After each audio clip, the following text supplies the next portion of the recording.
행진되어 가고 있습니다. Hello সবাইকে, কি অবস্থা সবার? আশা করি সবাই ভালো আছেন। কিম জং উন নামটা একটু হাস্যকর, তবে এই নাম শুনে হাসার সাহস তেমন কারোরই নেই, কারণ এ লোক বর্তমান দুনিয়ার পাওয়ারফুল বা ক্ষমতাধর লোকদের মধ্যে একজন। এ লোক এত পাওয়ারফুল যে এই লোকের নাম শুনে যদি আপনি হাসেন তাহলে আপনার জীবনে ঝুঁকি আছে বলে অনেক কোরিয়ানরা বিশ্বাস করবে। দেখেন, কিম জং উনের এত পাওয়ারফুল বা ক্ষমতাধর হওয়ার কারণ আসলে কি? প্রথমত, এ লোক হচ্ছে একজন ডিকটেটর। আপনি যদি একজন ডিকটেটর বা স্বৈরশাসক হন, আপনার যে সুবিধাটা আছে তাহলে আপনি আপনার ইচ্ছা মতো সিদ্ধান্ত নিতে পারবেন এবং অন্য সবাই আপনার সিদ্ধান্ত মানতে বাধ্য। আপনি যা ইচ্ছা তাই করতে পারবেন। এর জন্য আপনাকে জনগণের কাছে জবাবদিহি করতে হবে না, এমনকি সংসদ বা পার্লামেন্টের কাছেও জবাবদিহি করতে হবে না। যেহেতু কিম জং উন একজন স্বৈরশাসক বা ডিকটেটর, এই লোক উত্তর কোরিয়াতে ভয়ঙ্কর সব কাজকর্ম করত। উদাহরণ দিলে ব্যাপারটা আপনার কাছে সহজ হবে। উত্তর কোরিয়াতে কোনো নাগরিক যদি অপরাধ করে তাহলে তার 3 প্রজন্মকে শাস্তি পেতে হয়। ধরুন আপনি একজন উত্তর কোরিয়ার নাগরিক, আপনি উত্তর কোরিয়াতে ছোটোখাটো অথবা বড় কোনো ধরনের ভুল করেছেন, সেই জন্য আপনাকে, আপনার ছেলে মেয়েকে এবং আপনার পিতামাতাকে শাস্তি পেতে হতে হবে, এমনকি মৃত্যুদণ্ড পাইতে পারেন। আপনি যদি উত্তর কোরিয়ার নাগরিক হন, আপনি আপনার ইচ্ছা মতো চুল কাটতে পারবেন না, সরকার অনুমোদিত 28টা স্টাইলে চুল কাটতে হবে। দেখেন, আমি চাইলে সহজে অন্য দেশের কারোর সাথে কথাবার্তা বলতে পারি, বন্ধুত্ব তৈরি করতে পারি, কানেক্টিভিটি তৈরি করতে পারি, কিন্তু উত্তর কোরিয়ার নাগরিকের ক্ষেত্রে ব্যাপারটা এত সহজ না। তারা যদি ইন্টারন্যাশনাল কল করার চেষ্টা করে বা ইন্টারন্যাশনাল কল করে তাহলে তাদের বড় ধরনের বিপদে পড়তে হয়, এমনকি তাদেরকে প্রকাশ্যে গুলি করে হত্যা করা হয়। 2007 সালে এক নাগরিককে ইন্টারন্যাশনাল কল করার অপরাধে প্রকাশ্যে গুলি করে হত্যা করা হয়। এই যে আমরা উত্তর কোরিয়া বলছি, উত্তর কোরিয়ার অর্থনীতির অবস্থা কিন্তু মোটেও ভালো না। আপনি বলতে পারেন রাশিয়ার যে প্রেসিডেন্ট ভ্লাদিমির পুতিন, এই লোকও তো একজন স্বৈরশাসক বা ডিকটেটর, তাহলে রাশিয়ার অর্থনীতির অবস্থা এত ভালো কেন?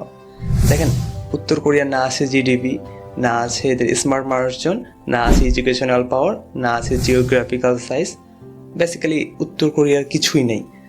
ওয়ান দ্য আদার হ্যান্ড, রাশিয়ার জিডিপি সাইজের দিক থেকে বলেন, এডুকেশনাল মানুষজন বলেন, স্মার্ট মানুষজন বলেন, জিওগ্রাফিক্যাল সাইজ বলেন, মাথাপিছু আয় বলেন, এমন কিছু নাই যে কারণে আপনি রাশিয়াকে হেলায় ফেলায় দিতে পারবেন বা গণনার বাইরে রাখতে পারবেন।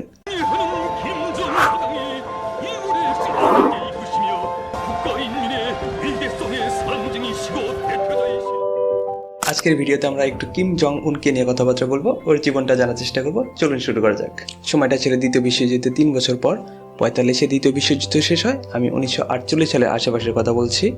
জাপান যখন দ্বিতীয় বিশ্বযুদ্ধে পরাজিত হয়ে সোভিয়েত ইউনিয়নের কাছে আত্মসমর্পণ করে, কোরিয়াকে 38 ডিগ্রি অক্ষ বরাবর 2 ভাগে ভাগ করা হয়। উত্তর অংশ বা উত্তর কোরিয়ার নিয়ন্ত্রণ নেয় সোভিয়েত ইউনিয়ন এবং দক্ষিণ কোরিয়ার নিয়ন্ত্রণ নেয় পুঁজিবাদী আমেরিকা।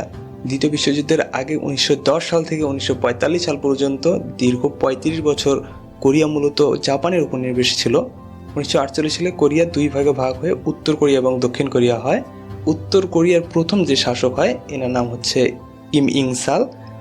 এই লোক 1948 সাল থেকে 1994 সালে উত্তর কোরিয়াকে একনায়কতান্ত্রিকভাবে শাসন করতে থাকে। 1948 সালে কিম ইল সাং উত্তর কোরিয়াতে কোরিয়ান ওয়ার্কার্স পার্টি নামে একটা রাজনৈতিক দল তৈরি করে। আমরা কোরিয়ান ওয়ার্কার্স পার্টির কাছে পরে আসবো কথাবার্তা বলার জন্য। 1994 সালে যখন কিম ইল সাং মারা যায়, তখন উত্তর কোরিয়ার শাসক হয় তারই ছেলে কিম জং ইল। এই লোক 2011 সাল পর্যন্ত উত্তর কোরিয়াকে শাসন করে। এর মধ্যে একটা মজার ঘটনা ঘটে। 8 জানুয়ারি 1982 সালে, সালটা 1982 নাকি 1983 সে নিয়ে মতদ্বৈততা আছে, সেদিকে না যাই হোক, যেটা বলছিলাম, 8 জানুয়ারি 1982 সালে কিম জং ইল ও কো ইয়ং হুই এই দম্পতির মাঝে একটা ফুটফুটে শিশুর জন্ম হয়, যার নাম হচ্ছে কিম জং উন। কিমের মা কো ইয়ং হুই, নামটা একটু কঠিন, আমি লিখে রাখছি। এই মহিলা একজন জাপানিজ গায়িকা ও অভিনেত্রী ছিলেন। কিম জং উনেরা মূলত 3 ভাই বোন ছিলেন এবং কিম জং উন তাদের মধ্যে সবচেয়ে ছোট ছিল। কিমের যে ভাই কিম জং জল, এই ছেলের ছোটবেলা থেকে একটু মেলি স্বভাবের ছিল, সেই জন্য তার বাবা তাকে তেমন একটা পছন্দ করতো না। অন্যদিকে কিম জং উন ছোটবেলা থেকেই তার সব জিনিসের প্রতি আগ্রহ ছিল, সবকিছু শিখতে চাইতো, সেই জন্য তার বাবা তাকে খুব পছন্দ করত। ছোটবেলা থেকেই কিম জং উন বাস্কেটবল খেলা খুব পছন্দ করত, বিশেষ করে আমেরিকান বাস্কেটবল তার খুব পছন্দের ছিল। আমেরিকান বাস্কেটবলের কথা কেন বলছি?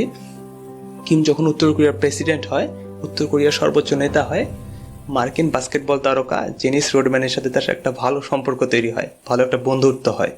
কিমের বয়স যখন 14, 1996 সাল, কিমের বাবা মা ভাবে তাকে সুইজারল্যান্ডে পাঠাবে, সুইজারল্যান্ডের একটা স্কুলে ভর্তি করাবে, যেই কথা সেই কাজ। 1996 সালে কিম জং উনকে সুইজারল্যান্ডে পাঠানো হয়। স্কুলে পড়াকালীন সময় কেউ জানতো না যে কিম জং উন উত্তর কোরিয়ার প্রেসিডেন্টের ছেলে, সবাই জানতো কিম জং উন উত্তর কোরিয়ার কূটনীতিকের ছেলে।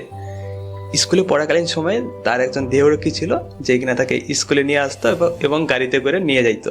এই ছেলে এত ট্যালেন্টেড ছিল যে তার 16 বছর বয়সে যখন সে সুইজারল্যান্ডে স্কুলেই পড়তেছে, তার দাদা কিম ইল সাং এর আত্মজীবনী লিখে ফেলে, একটা বই লিখে ফেলে যেখানে কিম ইল সাং এর বীরত্ব কথা লেখা আছে, কিভাবে কিম ইল সাং উত্তর কোরিয়া স্বাধীন করছে, উত্তর কোরিয়া প্রতিষ্ঠা করছে, কোরিয়ান ওয়ার্কার্স পার্টি প্রতিষ্ঠা করছে। 2000 সালে কলেজ জীবন শেষ করে কিম জং উন আবার উত্তর কোরিয়াতে ফিরে আসে। 2006 সালে কিম ইল সাং সামরিক বিশ্ববিদ্যালয় থেকে তার গ্রাজুয়েশন কমপ্লিট করে এবং তার শিক্ষা জীবন শেষ করে। 2011 সালে তার বাবা কিম জং ইল যখন মৃত্যুবরণ করে, 2011 সালে সে ক্ষমতার হাতে নেয়, উত্তর কোরিয়ার সর্বোচ্চ নেতা হয়। 2012 সালে কিম জং উন কোরিয়ান ওয়ার্কার্স পার্টির সাধারণ সম্পাদক হয় এবং 2011 সাল থেকে 2024 সাল পর্যন্ত আজ পর্যন্ত কোরিয়াকে ভয়ঙ্করভাবে শাসন করতে থাকে। এই ছিল কিম জং উনের শাসন, ভয়ঙ্কর শাসন। দেখা হবে নেক্সট কোনো ভিডিওতে। ভালো থাকবেন।